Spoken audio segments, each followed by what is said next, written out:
Welcome back to the Management Diary. Today we are going all the way to Ireland. You know, there are a lot of places you may want to consider going to, but Ireland is one of those top destinations as an international student. And we are going to discuss the Government of Ireland International Education Scholarship. This is a scholarship for international students, and we have hosted a scholar on the program. She started her studies just a few months ago in February of 2025. So it means we have fresh information that she's going to share with us how she went through the application process. If this is your first time listening to the Management Diary, this is where we get to have serious conversation about matters career, research, scholarship, and lifestyle. In this conversation, you should expect information about where and how to get this scholarship, all the necessary documents you need as a potential scholar so that you can submit a successful application. You're also going to understand more about the funding package that is provided by the GOI scholarship. And you're also going to learn about her student experience and how she learned and lived life in Ireland. So far, she's actually living there. We will call her Lisa for the conversation. Hi, Lisa. How are you? Hi, Joseph. Welcome to the podcast. Thank you very much for having me. If I'm to ask who is Lisa, what answer could I get? Lisa, I'm a Kenyan. I'm a postgraduate student here in Ireland. We call it Republic of Ireland, but you can also call it Ireland. I am currently studying masters in journalism and digital communication. I have been working previously for about 10 years now before I decided to go and do my master's. And here we are having this conversation on how I came to do my master's. Yeah. Yeah, it's interesting. What triggered you to go back to uni, by the way? Well, yes, if you may ask, it's been a while since I graduated from my bachelor's, and please don't ask how long ago. Yeah, but I thought it's just high time I niende nitoe moshi kwa akili, so I decided to just go and get some more papers. Probably it will help me to scale up my career. So I decided to give it a chance and go back to school. And this time round, I wanted to do it outside Kenya. I started by trying to make applications for schools outside Kenya, that's especially out of Africa. So I was aiming at UK or Germany or Japan or probably Australia here. And then I didn't see, and then somebody mentioned to me that also there's Ireland you can try, but Ireland came through because there was a scholarship timed to it. So that's how I got to make an application to Ireland just because I needed to try and apply for this scholarship. And then lucky for me, yeah, I must say I was lucky to be selected. So tell me about this scholarship. The Government of Ireland scholarship, that is the International Education Scholarship. What is it and what does it mean to you as a person? Well, so if before I answer that, I should let you know before I go to apply for the scholarship, I had made attempts to apply for the sharing scholarship like the past 5 years, and sadly, I was always getting a rejection. So when this was shared with me in one of the WhatsApp groups that we do have, I decided to give it a try. And for the Government of Ireland International Education Scholarship, it is a scholarship that higher educations in Ireland, that is universities and colleges, they partner with the government, and then each university is given a slot, 5 slots each of them, so that they can get to nominate some students from the international countries from abroad, basically, to be able to apply, because it doesn't apply to Irish, like the ones who are living in Ireland. So what happens is when you're making the application, there's a call document that is sent out. It's floated every year by the government, and it is the authority that is in charge is called HEA, that is the Higher Education Authority, that is the body that is in charge of this scholarship arrangement. And so they make the advertisement. They're the ones who prepare the call document with all the requirements and the eligibility criteria, and then they float it out, and then they mention to the universities or colleges that are participating that these are the terms and conditions that apply to this scholarship. And then they're given the guidelines in terms of how they're doing the selection process. So basically, the scholarship runs once every year, and the core document is made out at around I think sometimes in October. I hope my memory serves me right. And at the end of the application, that is the deadline, is March of the next year. So it depends between 5th of March to around 12th of March, because my application to the Government of Ireland scholarship I submitted on 12th of March 2024. Sorry, 2023. Yeah, and sorry, 2024, yeah. And then it takes like about 3 months, 4 months for them to like go through review a long list and then short list and then awards, or then they send you email if you've been rejected. So we are coming back to those details, the nitty-gritties, in a short while. But for one to be considered a potential applicant as a prospect, what do I need like to be considered eligible? So what eligibility criteria are they looking at? Yeah, so basically you need to have your bachelor's degree, because this is only considered for master's, postgraduate, diploma, and PhD. So unfortunately for diploma students, you may not be eligible in this criteria. So you need that, and then basically once you have that, then you can be able to apply, because when you're applying, there are certain documents that you need to submit as part of supporting documentation for this scholarship. But other than that, you also need to be an international student. Yeah, because it works in terms of Ireland has something called Global Strategy 2025, and they were targeting to have more people come to Ireland so that they can know more about the country, and also increase the visibility, the branding of the country. So they had this strategy that they wanted to have more people benefit, and because of that, they introduced this scholarship where they're now trying to attract more international people to come to Ireland. So hence the strategy of trying to attract international students. So are there restrictions on age and like the work experience that one needs? No, not at all. No age limits. No age limits. All right. You see, one thing that some people usually get very concerned with is probably you may be having low grades Yeah. that may not allow you entry into the program. And we have severally had discussions about merit-based scholarship and need-based scholarships in this podcast. So where do you classify this? Is it a merit-based or a need-based scholarship? In that, what are the acceptable grades? You may not know all of them, or like at the back of your hand, but at least what is it generally that they look at? Well, I wouldn't say that you need a first class to apply, but definitely they want you to have good grades. So I'd say 2.1. Like you need to have second upper, so at least maybe you could be considered second law if maybe you have something to complement that. Maybe if you have some work experience, but mostly they look just at your academics. So I think 2.1 would make you stand a better chance. Yeah, for qualification. Yeah, fair enough.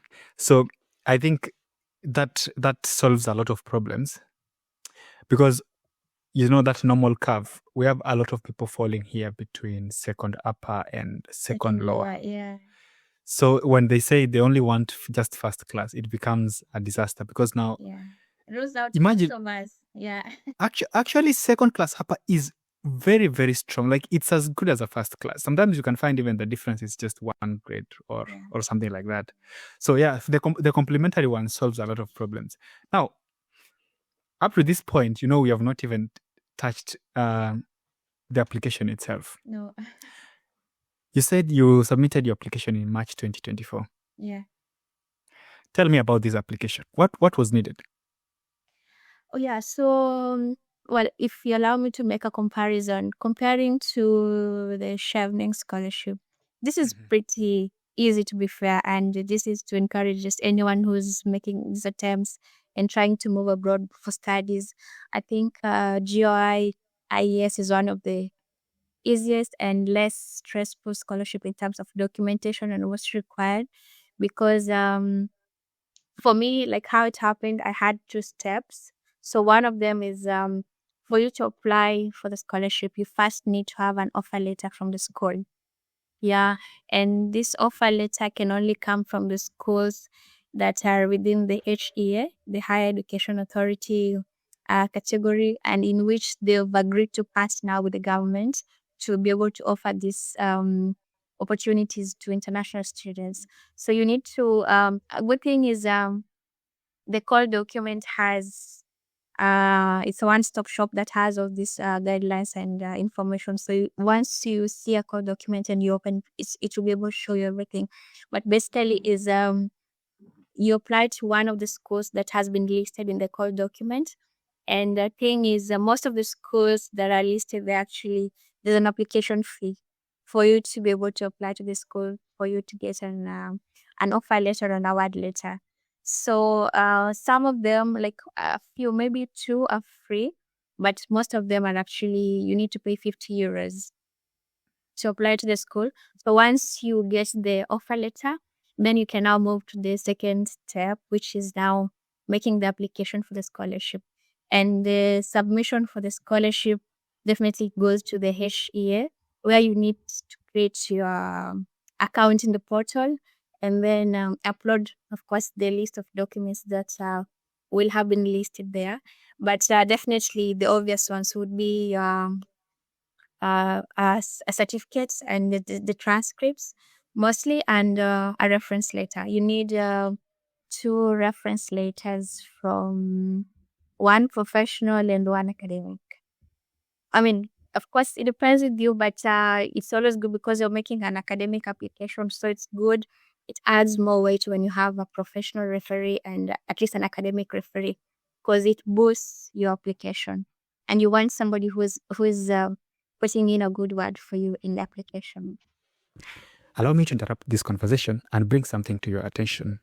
Since we launched this podcast a few months ago, we've had over 50,000 people watching our episodes, which we are very thankful for, and over 12,000 hours.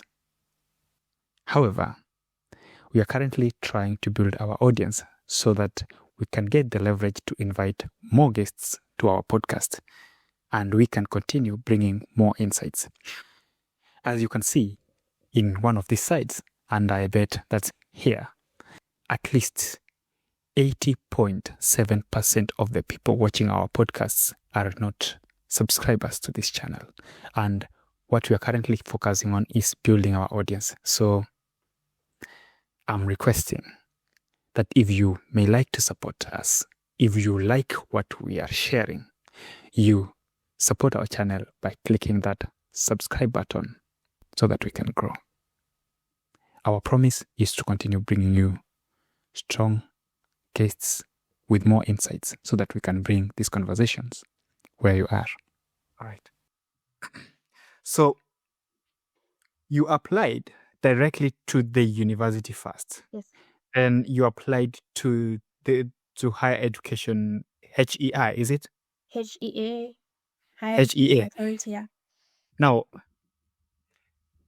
your application to the university, you had to pay 50 euros, but you didn't pay the same amount of money elsewhere. The 50 euros was enough to the university, right? Yeah, in my case, I applied to Griffith College Dublin. Mhm. It was free, so I didn't pay the 50 euros. Yeah, but most schools, like most popular schools in Ireland, you'll hear of TCD. This is Trinity College Dublin. There's University College Dublin. There's Technological University Dublin. So most of these schools, like they're top tier universities, and definitely, I'm not saying Griffith is not. I'm just saying these are public universities that have application fee. So Griffith College is a private independent college that is in the same category, only that the rest are public and this is private. So for my case, Griffith College did not have an application fee. So it was easy for me. Yeah, but yeah, you need to pay that. So in your master's application, what was required? Pretty straightforward. You just need like the obvious checklist. You need to prepare. You need to have your transcripts, like year 1 to year 4 for the university. You need to have your certificate that shows you actually have a bachelor's degree. You also need to prepare a personal statement, or statement of purpose, that is pretty standard in most scholarships and most applications. Even when you're applying for an offer letter to any university, they would want you to prepare, a statement of purpose, just to explain why that particular course and why this university, why this country, just the obvious. Just like when you're applying for a job, they want you to apply, use and submit a cover letter. It'll be the same thing. So pretty much these are just the requirements. And if this thing else, they would write back to you on email and ask for more information. Let's assume for 1 second that I've never written an SOP. Okay. Yeah. Could you please take me through this process of writing a good SOP, in your opinion? Yeah. Well, first of all, you really need to do lots of research. If you're intending to study abroad, especially these colleges in Europe, or let's say Australia, or yeah, probably US, I think they appreciate more when they read a well researched item. So definitely you need to research more about the school you wanna study, the course you want to study, and it is allowed. You can change career path. You could have done something else in your undergraduate, and you can decide to shift and change and do something else in your masters. But still, you need to be able to be convincing in what you're writing. So a good SOP would have probably something that talks about um, academic benefits, that if you're awarded, if you're given the opportunity, what is this benefit that you're going to get? Maybe it's going to help you move steps ahead in your career, or you're going to gain more global skills that will enable you to be an expert in your area, or probably it will help you to be like a global citizen, so that you can be globally educated and be able to meet networks that will help you, move forward in life. So you just need to, I cannot be so specific because it will vary from individuals, but definitely just need to be able to include personal reasons why you think you should be awarded, and then professional reasons, and then how you think it will benefit the school, and how probably it will benefit the country, and maybe how it will benefit you back at home, so that you can include maybe short-term goals, or maybe mid-term and long-term goals on what would happen if you're awarded this offer letter, what it would do to you in your academic and professional journey. Because there could be so many angles to it, so it just depends with which area you want to focus on, and then you can put in more flesh on it. So you told me all this process is done in separate chunks. Now, how long did it take for you to get feedback for your master's? Oh yeah, good thing is it really takes a short time. The turnaround time for a response would, I don't remember very well for me, but I think 1 to 2 weeks, or maybe a few days. Oh, Yeah, that was fast. yeah, very very fast. Yeah, that was fast, I could say. Yeah, it's actually, but the one for the UK is more fast, I would say. I think universities in the UK give you like 2-3 days turnaround time. So pretty much the same, yeah. So once you receive this feedback, now you started making your application to the scholarship, Yes. and this is purely done online. Yeah. Are there intermediaries in between? Is there a place I should be taking my documents and such? No, yeah, not at all. Because once you have your offer letter, you're now ready to move to the next step, where you're now making a submission for the scholarship. And first of all, you need to create your profile on the portal, and then other than uploading the basic documents, like your award letter from the university, as well as, let's say, your international passports, you also have to answer some questions, which they come in form of an essay. And I think it's standard every year. There are just 3 questions that you need to answer. Yeah, so you need to attend to those essay questions. They are also limited to just 500 words per question. And thing is, the secret is also, again, you need to research, because if this scholarship is being rolled out every year, it means that they've had or they've read responses every year from thousands and thousands of people, from across the world. And you have to be creative. You have to make your story unique, and definitely you have to personalize your answers, so that the reading committee is convinced that actually you should be one of the beneficiaries. So definitely, yeah, there are 3 essay questions that you need to answer. Once you're ready, then you submit to the reading committee through the portal. Now, tell me about these 3 questions, one by one. Which is the first question? Okay, yeah. So the first question, again, all the 3 of them are very easy. I mean, from the face value, they look easy. Yeah, they seem easy, but then could be some tricky questions, I think. So the first question is basically they want to know what would be the personal and professional benefits that you're going to gain if you're awarded the scholarship.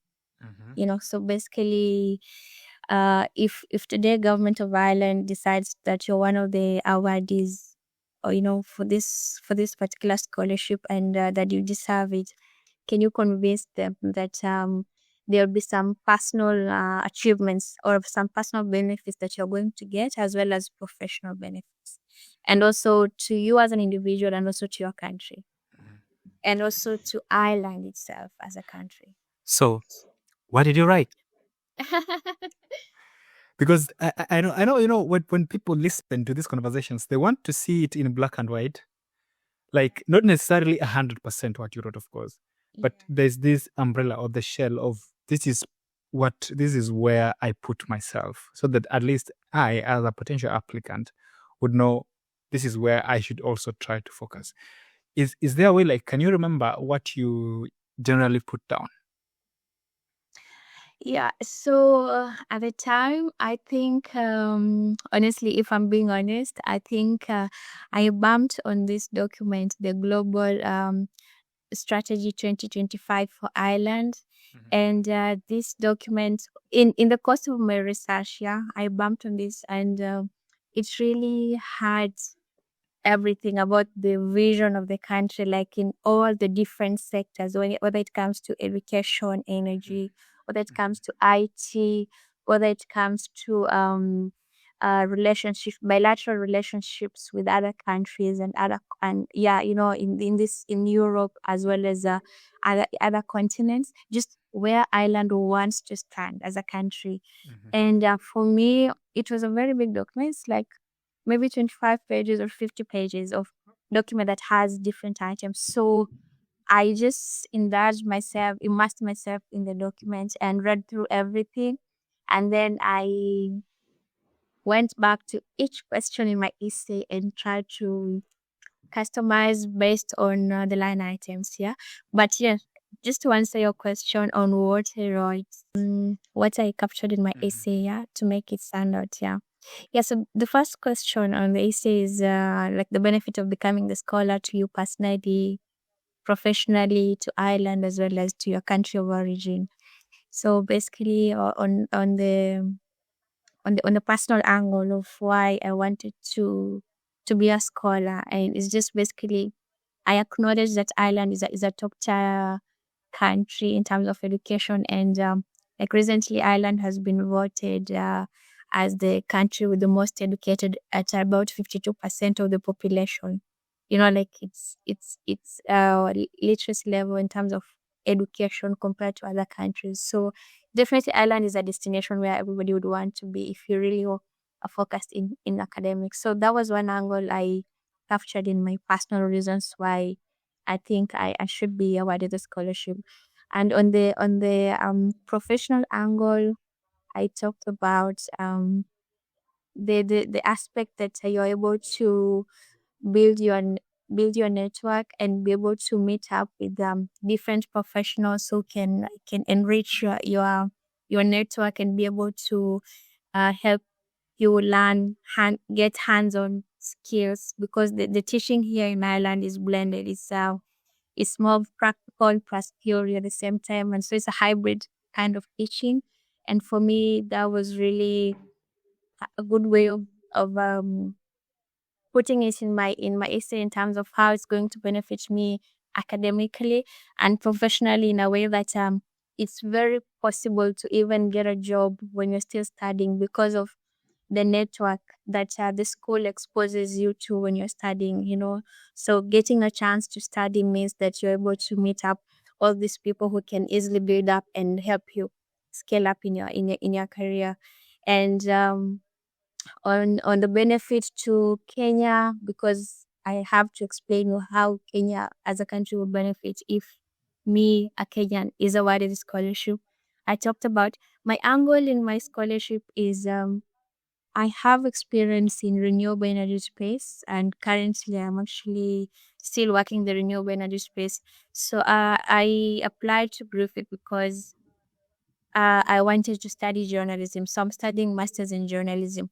So for me, I narrowed down the angle to you're a journalist, and then there's renewable energy.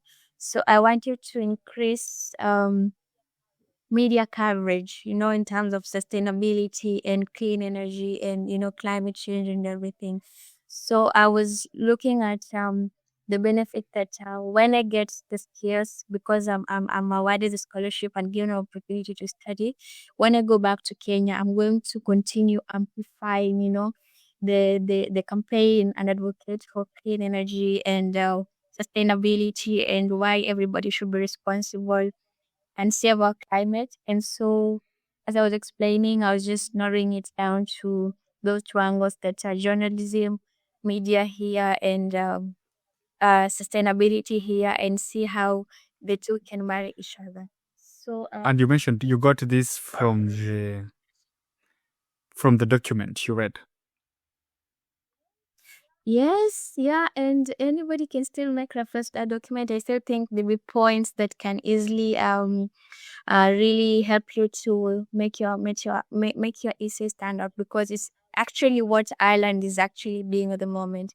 And as I mentioned later on, actually, the initial the in the call documents, they're only awarding 60 people across the world for this scholarship. But in the global strategy 2025 documents, they indicated that they want to increase the number of scholarships by double. So actually, from 2025 moving forward, the intention is to have 120 people being awarded, all the way from 60. So all this information is in the global strategy documents that captures this. And so I used a lot of that information to build into my essays. And for the benefits of Ireland is just that I mentioned that because I was aware of the global strategy 2025, I was just saying that I'm going to use, the skills, the knowledge, the source, the network that I've made here in Ireland to help and bridge, the gap that is there according to Ireland when they're trying to achieve their global strategy of increasing the visibility of the country and, the bilateral relations with other nations through education. So I was going to maybe increase the ties between Ireland and Kenya in other sectors that's maybe I are not yet tapped. And what gave me more an edge, I think, is I looked back at Kenya, what Kenya and Ireland have been doing together since. And when I looked back at, let's say, Mater Hospital, because Mater Hospital was through a partnership between Kenya and Ireland. That's how Mater Hospital came into life. And if you look at Irish Aid, if you look at so much that Ireland has invested in Kenya through different sectors like energy, education, and a bit of tourism. So I brought a bit of those ones in the essay to try and just see how the two can marry each other and explain to them what's benefit, Ireland will gain and Kenya will gain if I am one of the awardees of the scholarship. So those are some of the things that I covered on the first part of the essay, just to help them understand why I was serious and why I really needed this. Yeah, from the look of things, you must have spent some good time researching.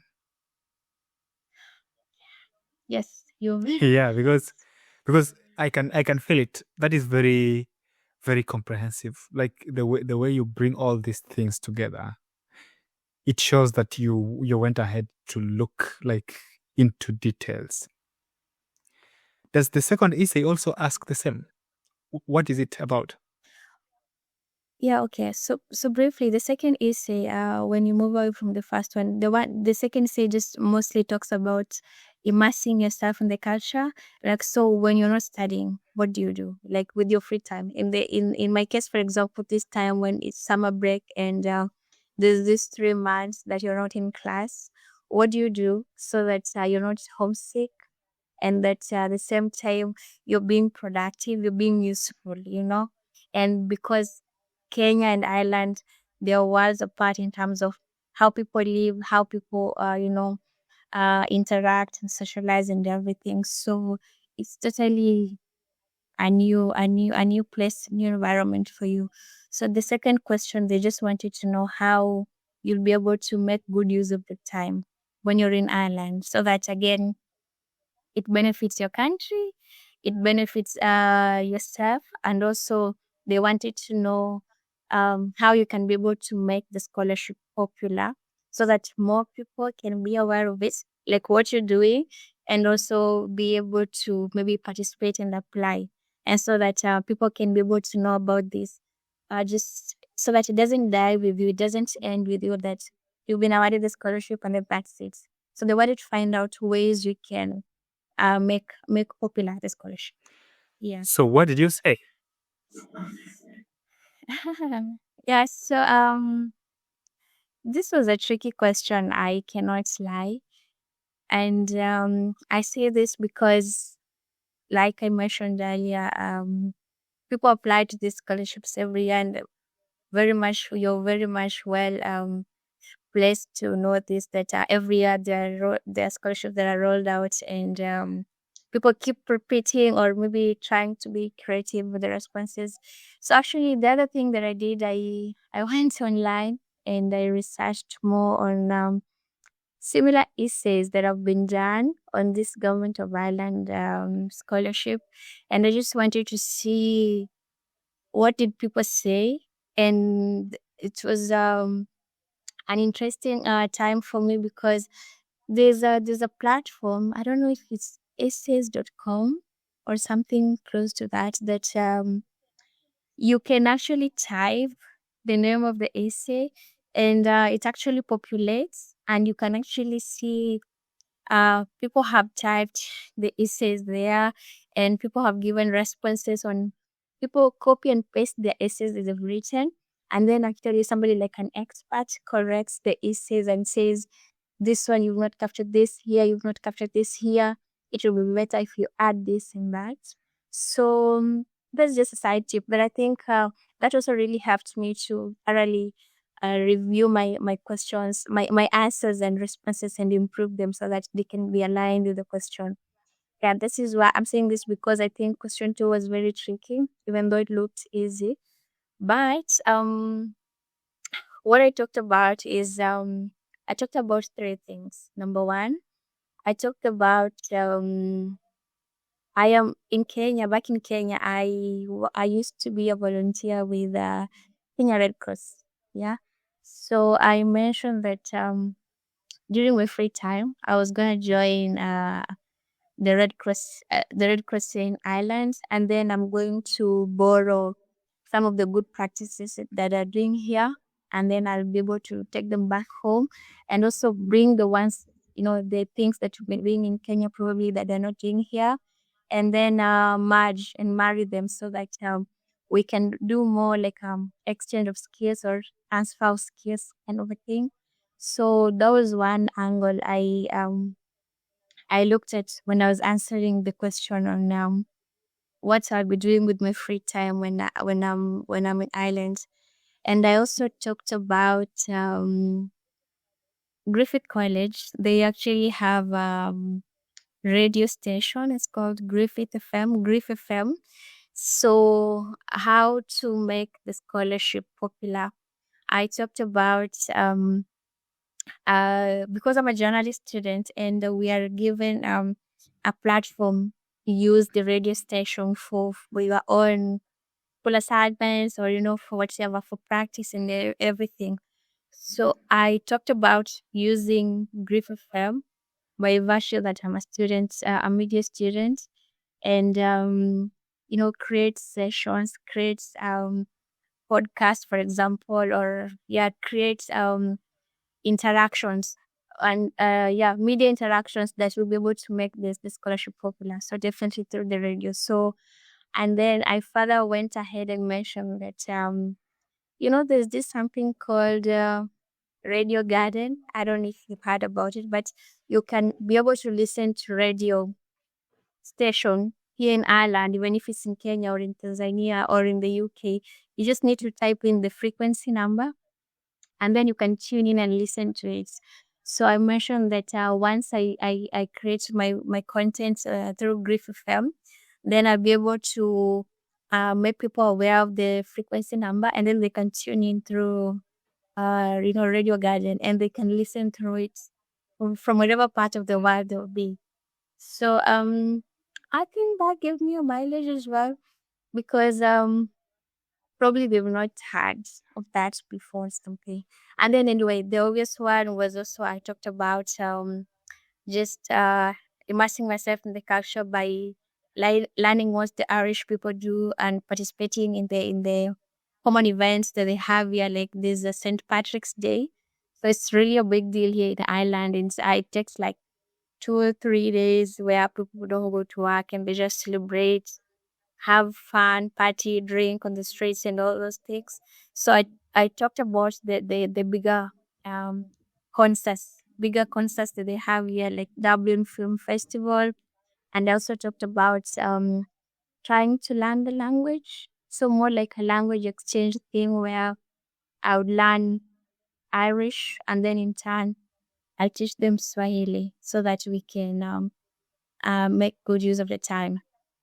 And one last thing, I talked about religion, whereby I talked Irish is really big on religion, especially Catholic, and they have very many Catholic churches here. And so, by virtue that I'm a Christian and Catholic, I said I would be attending church services, and this way I'll be able to interact more with the locals. And this way, I get to immerse myself and understand more the Irish culture and it makes it easier to quickly integrate with the society. So yeah, these are some of the things that I mentioned on this question. We are 66% into the scholarship already. I mean, like, we are so close to getting the scholarship now. We are just remaining with one final essay. What does this essay say? The last one.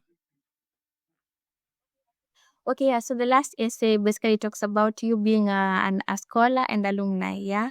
So it talks about now the long term interest that you have, in Ireland as a scholar and as an alumni, and how you plan to still promote the links between Ireland and where you're coming from. So after your studies, basically. So just trying to explain if you have any long term goals, here in Ireland. So for example, when you're awarded an offer letter to come and study in Ireland, with or without the scholarship, after a study period, you're given 3 years, to stay behind, like post study visa, where you can stay and look for jobs and work.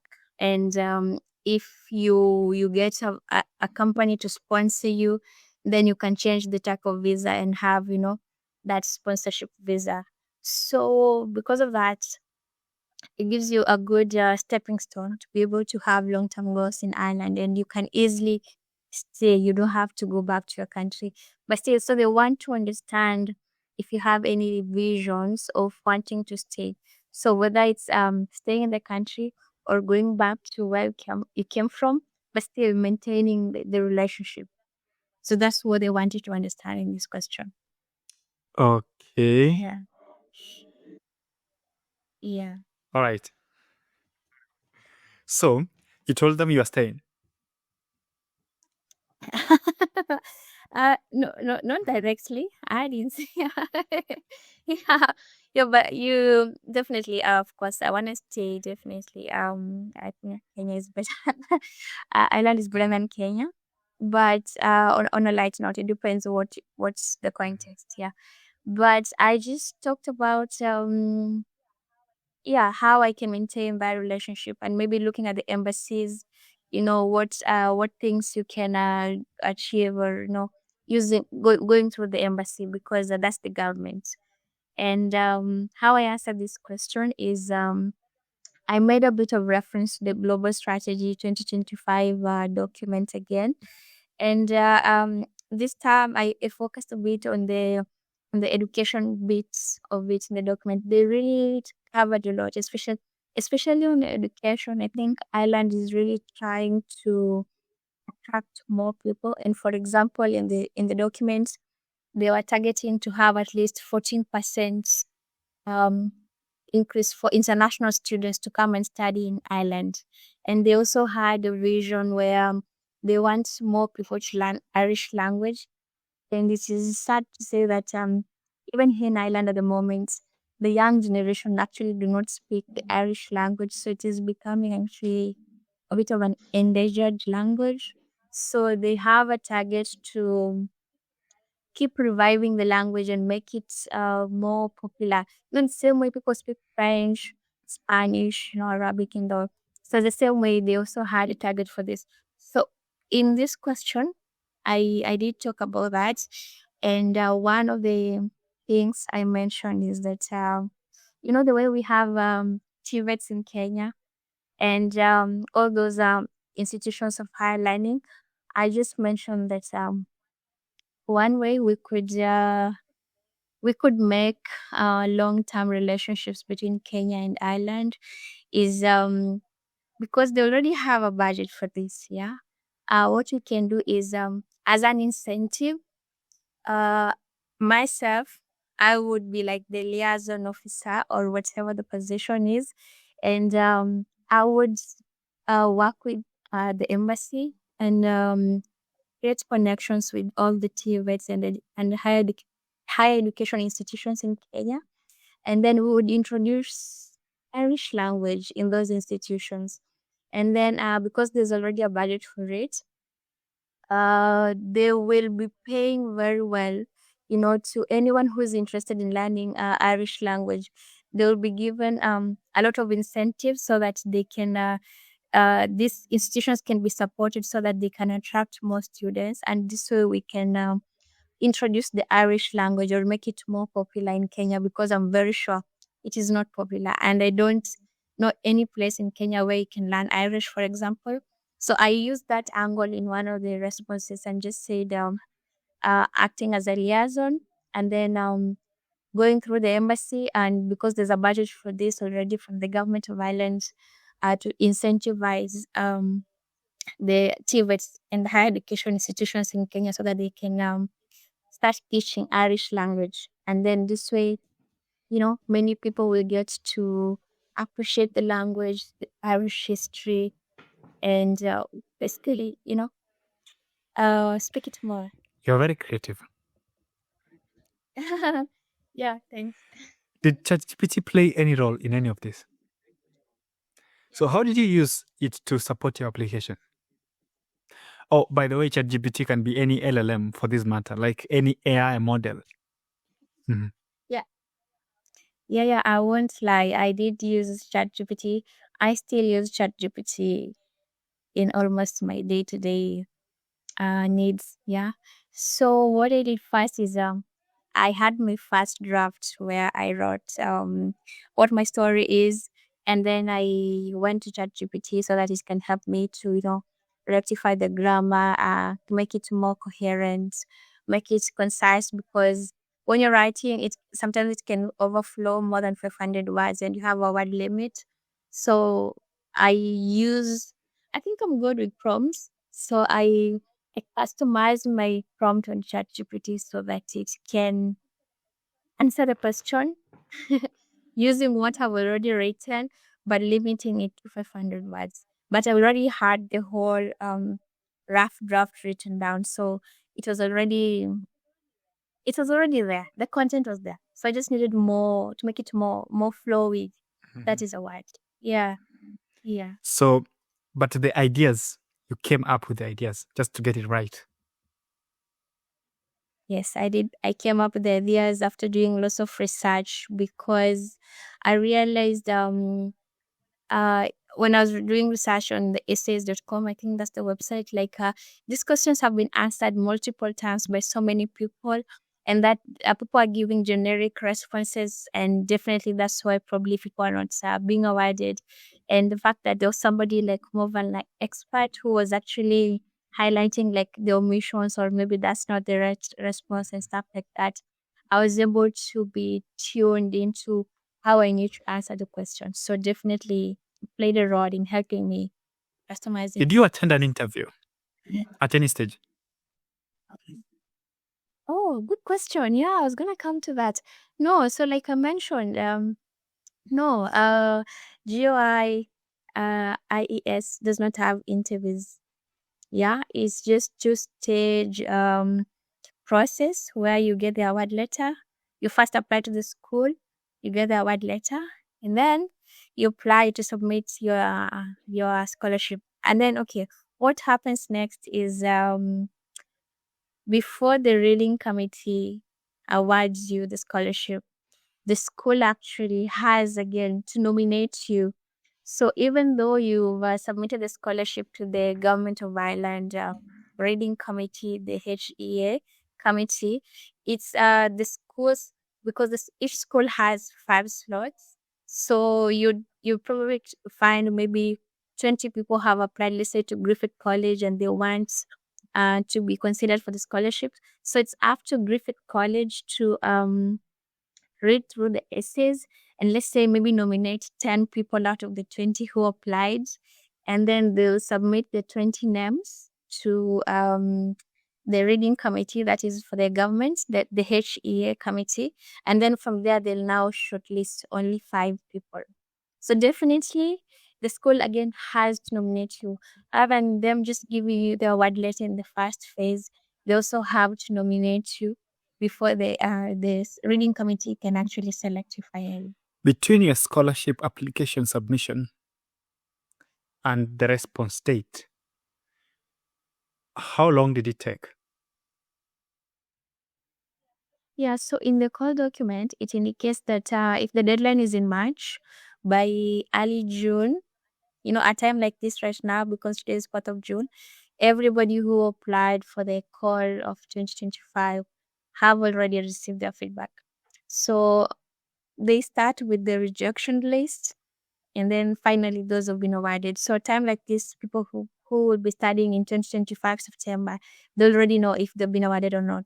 So it's pretty fast. It takes about 3 months or less, give or take. Now, I'm interested in this offer. You received this offer. Where were you? Where were you when you received this news? But yeah, I was in Tanzania. Yeah, I was currently working in Tanzania in the renewable energy space.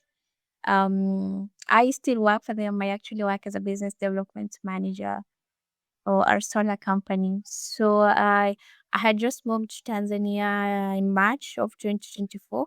I even made my submission when I was in Tanzania, because I moved there, yeah, just start of the month, and then on 12th I submitted. So, but I got my feedback actually late. My feedback came in September. and they think there was a delay for whatever reasons I do not know. But I remember I received the email like for the awards like let's say on Monday, but then I didn't check my emails earlier on, so I only got to see my email on Wednesday, like 2 days later, when they were making a follow up to ask if I'm going to accept the award later, the offer, the scholarship. Yeah, so yeah, I was like, yeah, it was really a good moment. And who was this special person? Who was the first one to know? Oh yeah, my sister, my sister, the one like yeah, she's older than me, my immediate elder. Okay. Now, the sister must have been happy. I hope so. I believe. Yeah, I was. She didn't believe it, yeah, because she's seen me applying for so many scholarships and I wasn't getting. So yeah, this was really a good surprise. In this good surprise, because I cannot read it where I sit at the moment, could you please try to help me understand what comes with this offer and what package you as a scholar receives? Okay. So everything about the scholarship amount anyway is in the call document again because it's a fully fledged package document. But basically, one thing that you receive is full tuition waiver. So basically, everything about your school fees is covered. Anything about administration fee for the school, basically everything school related is covered 100%. Yeah, and then that's one. Number two, you are given 1,000 euros for one academic year, and this is supposed to support your living expenses. Yeah, and what happens is they give you in two batches the amount, so you're given half half. Like so, when you report to school in first semester, they give you 5,000 euros, and then the second semester they give you the 5,000 euros. They do not provide accommodation. They give you the money. You look for your own accommodation. Just to get things right, there's a difference between academic year and the calendar year. So, Correct. this program, from what I understand, takes 18 months, 1.5 calendar years, right? Is that counted as one academic year or is it different? It's different, and you're very right. So one academic year means basically I joined in September, so two semesters basically according to Ireland what makes an academic year. 2 semesters, 2 school semesters. So in this case, the scholarship would only cover first and second semester. So the third semester, the remaining half, you have to be on your own. Okay, this is a unique case for me because I was awarded the scholarship late. But ideally, I should be studying for just 1 year. But then I have to study for 1.5 because I should have joined in September, but I joined in February.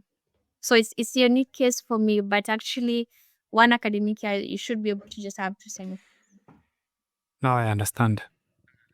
But generally, the provisions are made for the one academic year on September to September, right? Yeah, correct. Yes. I know I ask a lot of questions, but this is at least to try and get us to understand these things. Now, we have not talked about what you hold called a visa. There's a document very important that helps you get to Ireland in and out, and it shows that you're there legally. Yes. Yeah. Who funded your visa? Okay, I did. Yeah. Okay. So let me say a little bit more on this about the scholarship. So this scholarship, the GOI-IES, unfortunately, not like other scholarships, it does not cover your visa, does not cover your air tickets, does not cover your medical insurance. Yeah. So you are awarded the scholarship, but then everything else until everything else before you come to Ireland is on you. Yes, so you need to apply for your visa. Visa was 100 euros, yeah, and then you need to get a medical insurance for a student for 1 year. I mean, because your study period is technically 1 year, and then you need to, so you get your visa and then you submit to the, guess you collect your documents, submit to the embassy, they do the visa approval, and then you can now get to book your accommodation and book your flights. Yeah, but as you're processing your visa documentation, they need to see a proof of accommodation. So you need to make like a dummy reservation for accommodation, as well as a dummy reservation for air tickets, so that once you're awarded, then you'll be able to confirm. And also, for me, my case, the visa process was pretty much straightforward, and because I was in Tanzania, there wasn't a big queue compared to Kenya. So you don't even need to like do a booking, for the appointment. It was simple walk-in. So once you have all your documents consolidated, you simply walk into the embassy. They will go through, and then they'll give you like a reference number or something just to track. And then in case they have any questions, they'll reach out to you on email. But you're not supposed to like call or make any follow-ups. Yeah. So it just took a month and my visa was out. So there wasn't any delay, really. Yeah. So how much did you part with when we are talking about insurance here? Which currency? Okay, let's stick with the euro because we've used it consistently. Yeah, I didn't pay in euro. It was in Kenya shillings says 18,000. Okay, that's going to be something in the region of 120 euros. 120 euros? Yeah. Okay, give or take. Yeah, depending on the exchange rate. Yeah. So that was for the medical insurance for 1 year.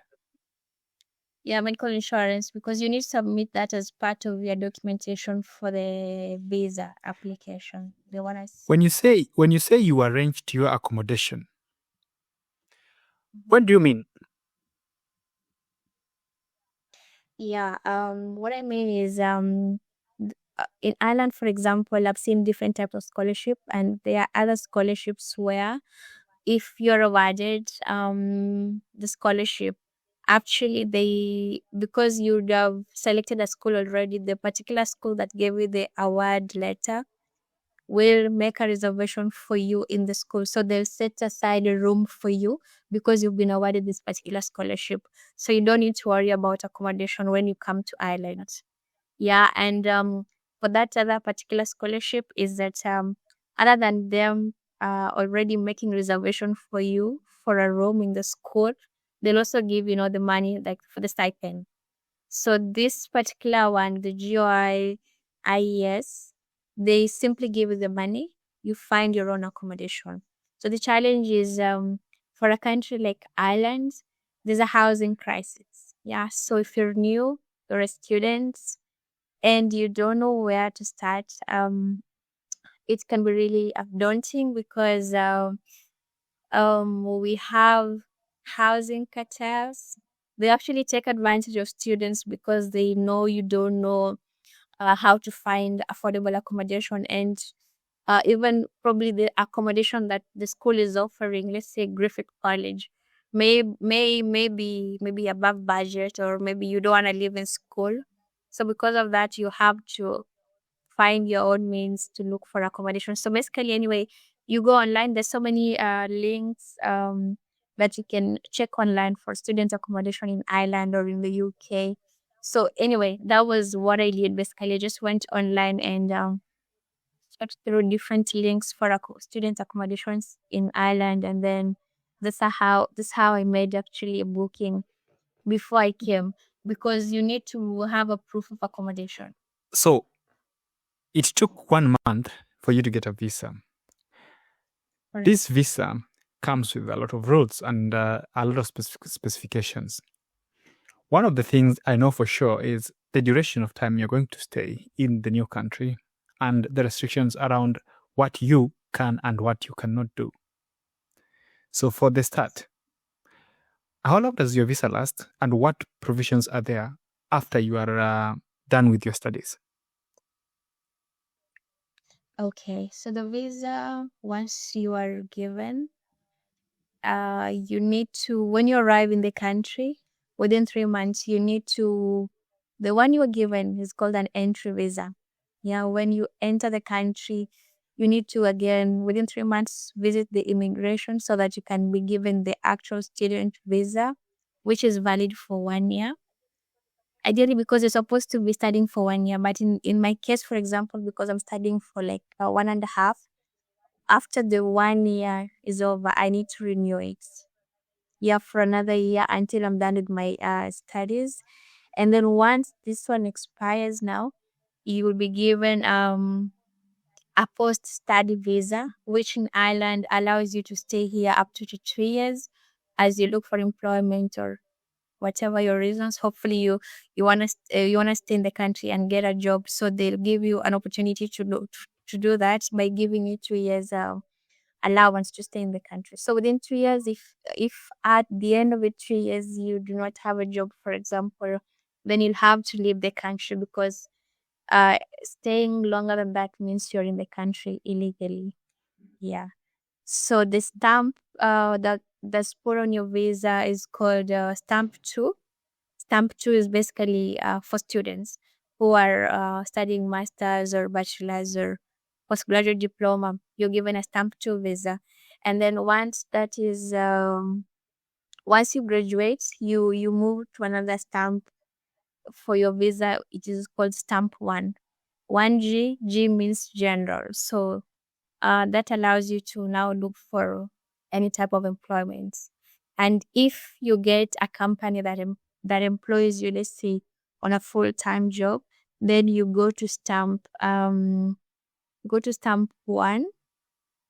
Sorry, you go to stamp one now, but now that one has a visa sponsorship. So then you don't need to again go to the immigration because now everything else the company will cover for you. You don't need to pay anything. They need to Now work. that you just mentioned work,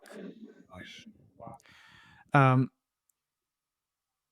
on this visa, are you restricted on what work you can do and what you can not do? And how many hours do you have in total to work as a student? Okay. In Ireland, when you are on stamp two for student visa, you can only work maximum 20 hours a week. But this is during school session. But during summer break, you're allowed to work up to 40 hours full time. Yeah. I mean, they should even make it 72. We will figure it out. Now, Yeah. Mhm. you got to Ireland in February, just at the end of winter.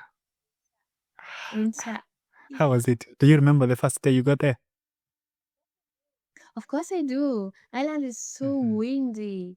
Ireland is so windy. So, uh, winter wasn't over really. Winter was still there, but just there was no snow, but we had longer nights and shorter days. So by 4 p.m., it was already dark.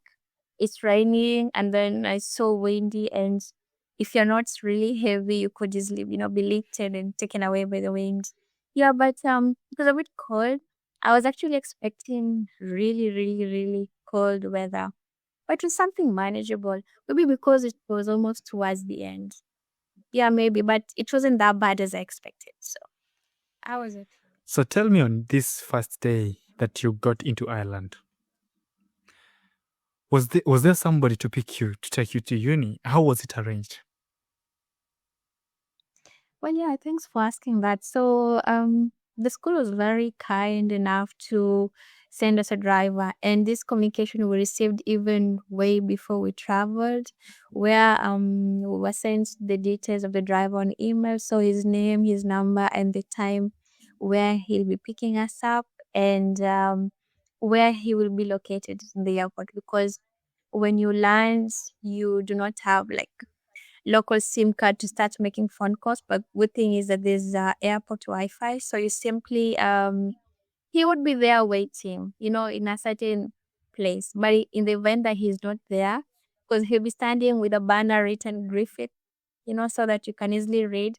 By the in the event that he's not there or you cannot locate him, then you could easily call him on WhatsApp. So the school already made arrangements, so it was easy. I should really be telling every other organization to make sure they do the same. Because, I think it was a very nice yeah, chat. the kind of stories we get around this experience are just crazy, because sometimes you're just moving into a new country, you don't know anybody, you don't know the systems, you don't know anything. So it becomes difficult for you to navigate, even just to get even to a bus stop. So I think that one worked well for you. Now, It is. Yes. Yeah. all this time you've been there, I really hope very strongly you've made friends. I really hope you also had chance to get some nice dishes and drinks that you will not make you miss home. How are you integrating yourself into this culture? And what is this one culture shock that you are still trying to recover from?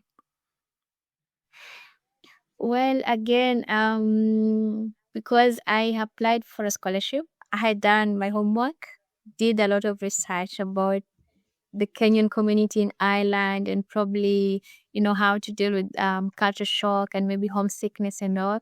So already I was aware there was a group. There's an association called Kenyans in Ireland. Yeah. So I arrived in Ireland. I definitely made efforts to try and find who are these Kenyan in Ireland and what do they do. So definitely I did that, and there was a WhatsApp group, or there is a WhatsApp group that has Kenyans here. So definitely, I made efforts to try and join. And how did I come to know about this? Because on the first day at school, there was an induction, and some of the volunteers during the induction day Kenyans were there, and so it was nice to go through the staircase, and somebody says "Sasa habari," that kind of vibe. So we started to interact, and I started to talk to this fellow about how is it like, how do you maneuver in Ireland and stuff. And so he was able to guide me and tell me, okay, there's this group and there's this group, and we normally do this and that.